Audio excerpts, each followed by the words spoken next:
Welcome back to Grifter or Gifted.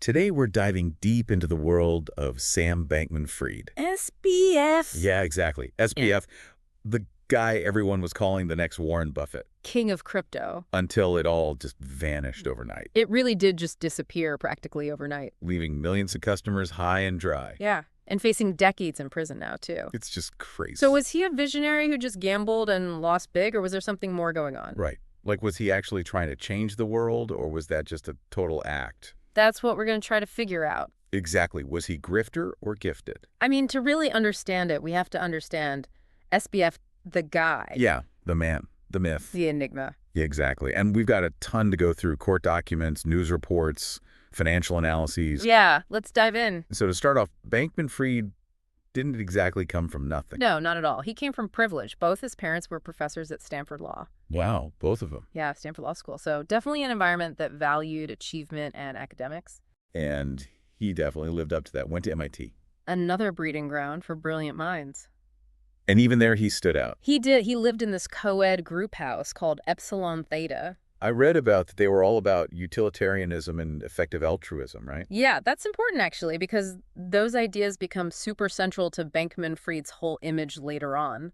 How so? This idea of using logic and reason to do the most good for the most people. Yeah. It kind of becomes his brand, you could say. Interesting. But before the philanthropy and magazine covers, he was cutting his teeth in finance. Right. He lands an internship and then a job at Jane Street Capital. They're a quantitative trading firm. Exactly. And that's where he learns arbitrage trading. Arbitrage trading that's exploiting price differences in different markets, right? Exactly. Making a profit off of those tiny discrepancies. Sounds pretty risky. Definitely high risk, and you need to be fast. But it taught him how to think and how to move in the market. So it laid the groundwork for everything he did after. You could say that. So then in 2017, he launches Alameda Research, right? Yep.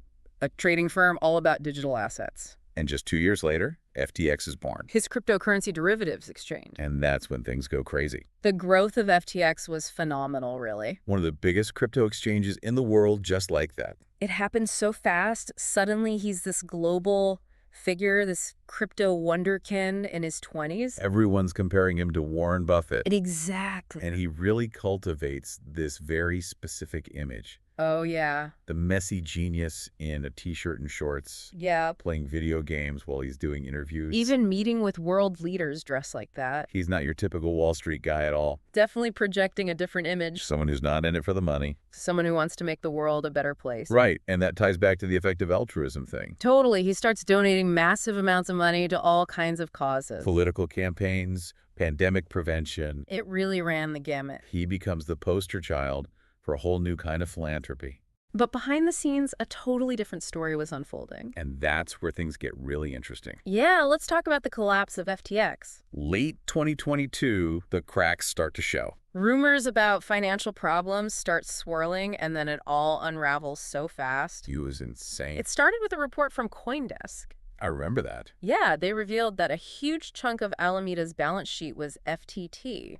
FTX's own token. Yeah, which raised some major concerns about the stability of both companies. Kind of like building a house of cards on a foundation of sand. A very shaky foundation.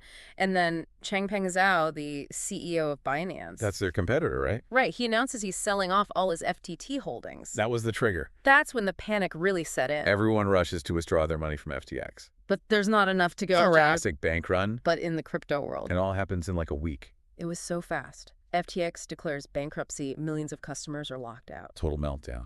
Bankman-Fried resigns in disgrace, and they bring in John J. Ray III to clean up the mess. The guy who handled the Enron bankruptcy? The big guns. It's crazy how this seemingly unstoppable force just imploded like that. Especially when you remember that whole public image Bankman-Fried had built. The altruistic crypto savior. The contrast is pretty stunning. To say the least. It really makes you wonder how someone who preached effective altruism could be at the center of this whole thing. That's the billion-dollar question, I guess. Yeah, it really makes you think about the whole thing, doesn't it? Like, how could someone who is so into effective altruism be caught up in this huge scandal? Right, that's the question, isn't it? Was he grifter or was he gifted? Well, when authorities started looking into FTX's financials, a very different picture emerged. Different how? It all goes back to that arbitrage trading Bankman-Fried was so good at, remember? Yeah. Turns out things weren't exactly as they seemed. What do you mean? They uncovered this whole tangled web of transactions between FTX and Alameda Research. To Alameda, his trading firm. Right. And it turns out they were using customer funds from FTX to cover losses at Alameda. Wait, so they were taking money from FTX customers and just using it to bail out their own trading firm. Essentially, yes. And Yeah. this wasn't some accident or a mistake. It was deliberate. So it was a scheme. Basically, and a pretty massive one. So then in December 2022, Bankman-Fried gets arrested in the Bahamas. Where FTX was headquartered. Right, and then extradited to the U.S. to face charges. 8 counts, to be exact: wire fraud, conspiracy to commit money laundering, campaign finance violations. This wasn't just about bad business decisions. This was criminal. Absolutely. And the trial itself, which started on October 2023, was a media circus. It was like watching a real-life thriller unfold. And one of the most shocking moments was the testimony of Caroline Ellison, Bankman-Fried's ex-girlfriend. and the former CEO of Alameda Research. Her testimony was explosive. She really didn't hold back. What did she say? She described this culture at Alameda where they were taking huge risks with billions of dollars. Sounds reckless. It was incredibly risky, but she said that was just how they did business there. And she testified that Bankman-Fried told her to lie to lenders about Alameda's finances, To cover up how bad their losses actually were. to make it seem like everything was fine when it wasn't. Exactly. Wow. And she even mentioned that they talked about what they called a 10% percentile scenario. Which meant there was a 10% chance their investments would totally fail and they'd lose everything. So they knew the risks. They knew they could lose it all. And yet they kept gambling with other people's money. It's hard to wrap your head around that level of risk. Right. What makes someone make those kinds of bets? Is it arrogance? Do they think they're smarter than everyone else that they can't lose? Maybe. Or is it something darker? A willingness to sacrifice everything for wealth and power. Even their own integrity. That's a question that gets to the heart of this whole story, doesn't it? It does. And Ellison's testimony really gave some insight into Bankman-Fried's thinking. It definitely did. It painted a picture of someone who was willing to push the boundaries, to blur those lines between right and wrong. And then there was Gary Wang, FTX's former chief technology officer. His testimony was just as damning. What did he say? Wang revealed that Bankman-Fried actually told him to write code that gave Alameda a backdoor to FTX customer funds. A backdoor so they could access customer money without anyone knowing. Exactly. It was a way to bypass all the safeguards and oversight. So they could just take what they wanted. Basically, and remember, this was all happening while Bankman-Fried was presenting himself as this champion of effective altruism. This ethical leader in the crypto world. The hypocrisy is mind-blowing. And it really makes you question everything about him, doesn't it? It does. Was the altruism ever real, or was it just a way to cover up what was really going on? To build his reputation and deflect attention. It's hard to know for sure, but the evidence from the trial definitely points in that direction. It seems like the altruism was at least partly a smokescreen. Yeah, and then you have Nishad Singh, FTX's former head of engineering. What about him? He provided a look into Bankman-Fried's lavish lifestyle and some of his questionable investments. What kind of investments are we talking about? Well, Singh talked about Bankman-Fried's penthouse in the Bahamas, which cost $305 million. $305 million for an apartment. Yeah, and his multi-million-dollar donations to various causes, his extravagant spending habits, it was all a far cry from the image Bankman-Fried was trying to project. The image of the frugal, unassuming genius. It's almost like he was living a double life. One life as this champion of the people, advocating for responsible regulation and ethical practices. And another life as a high roller, spending like there's no tomorrow while his company is built on a foundation of fraud. So did Bankman-Fried's lawyers try to defend any of this? Oh yeah, the defense tried to argue that his personal spending wasn't relevant to the charges. That was a separate issue. Right, they claimed that he was just a brilliant but flawed entrepreneur who made some bad decisions. Just a guy who got in over his head. Yeah, a victim of his own success, someone who was overwhelmed by the rapid growth of his companies. But the prosecution wasn't buying it. No. They presented a mountain of evidence showing that Bankman-Fried knew exactly what he was doing. That he deliberately misled investors and customers. And that his actions were intentional and criminal. And the jury agreed. After 5 hours of deliberation, they found him guilty on all 7 counts. Wow. It was a complete rejection of Bankman-Fried's defense and a clear message that even in the world of cryptocurrency, the law still matters. What was your biggest takeaway from the trial and the verdict? I think it was the sheer scale of the deception. This wasn't some small-time scam. This was a multi-billion-dollar fraud that impacted millions of people. It was massive. It really shook people's faith in the whole cryptocurrency industry, It also highlighted the dangers of trusting charismatic leaders blindly. especially in fields like crypto that are complex and often unregulated. Bankman-Fried used his charm and his intellect to create this aura of invincibility. People wanted to believe in him. They wanted to believe in his vision. And that's how he got away with so much for so long. People ignored the red flags. They overlooked the warning signs. It is almost like a cult of personality. It's a classic example of how easy it can be to be swayed by a charismatic leader. And it's a reminder that we need to be skeptical to question authority. And to be wary of anyone who seems to have all the answers. So now that we've talked about the trial and the events leading up to it, let's move on to the sentencing phase. Right, the judge had a lot of options ranging from probation to over 100 years in prison. 100 years. Yeah, the prosecution was pushing for a harsh sentence. They argued that Bankman-Fried's actions caused so much financial harm. And really hurt the whole crypto industry. They wanted to make an example of him to deter others from doing the same thing. Make sure it doesn't happen again. Right, but Bankman-Fried's lawyers were asking for leniency. What was their argument? They said he was a first-time offender, that he'd already suffered enough from the public humiliation and the financial ruin. That he'd learned his lesson. Right, they painted this picture of a remorseful young man who made mistakes but never intended to harm anyone. So did the judge buy it?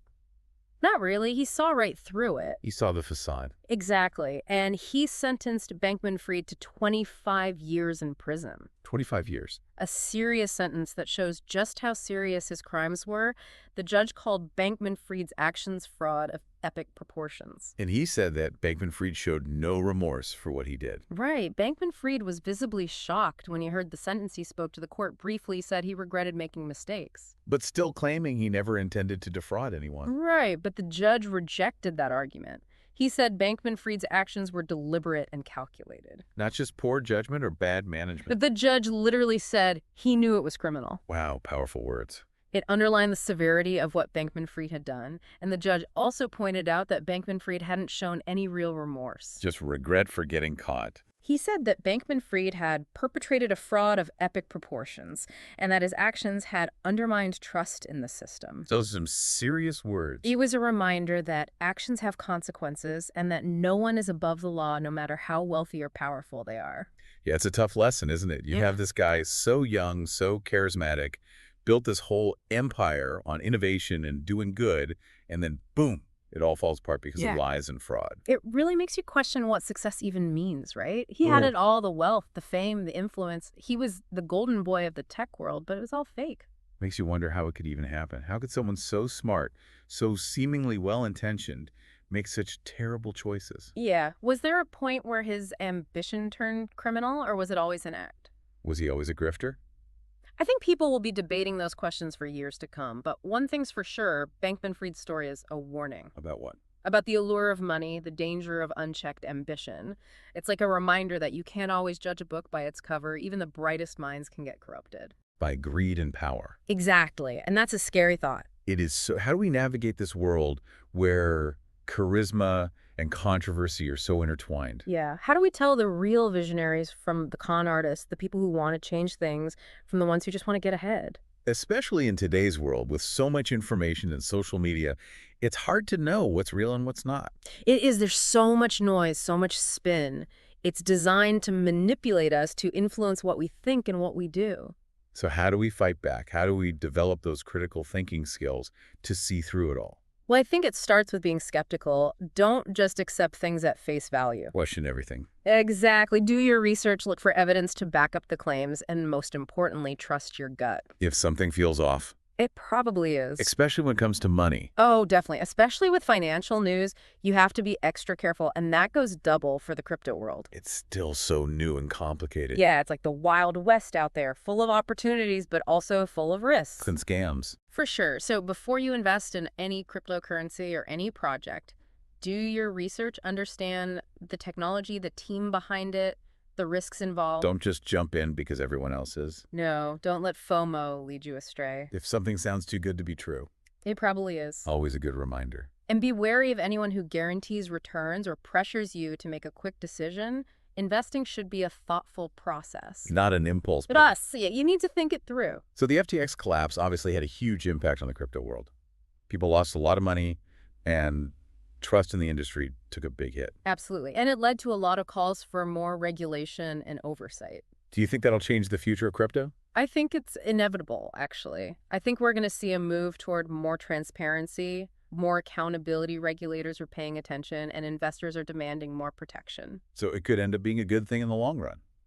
That's the hope. Sometimes it takes a crisis to make real change. To expose the weaknesses and force us to build a better system. Exactly. A system that's more resilient, more trustworthy. This whole story has really made me think about the systems we rely on, the people we trust, and how important it is to stay informed and to think for ourselves. It's so easy to get caught up in the hype, the promises of a better future, especially when they're coming from someone like Bankman-Fried, who seems so charismatic and well-intentioned. It's a reminder that we need to be critical thinkers, to question authority, and to hold those in power accountable for their actions. We can't just sit back and watch. We need to be active participants in shaping the world we want to live in. Well said. That's a great note to end on. Isn't it? So that wraps up our deep dive into the world of Sam Bankman-Fried, the fallen crypto king. It's been a wild ride. It has, and I think it's a story that's going to stay with us for a long time. A lot of lessons to learn from it, that's for sure. Thanks for joining us. My pleasure. We'll see you next time on Grifter or Gifted, where we'll continue to explore the lives and legacies of today's most fascinating and controversial figures. Until then, stay curious and stay informed.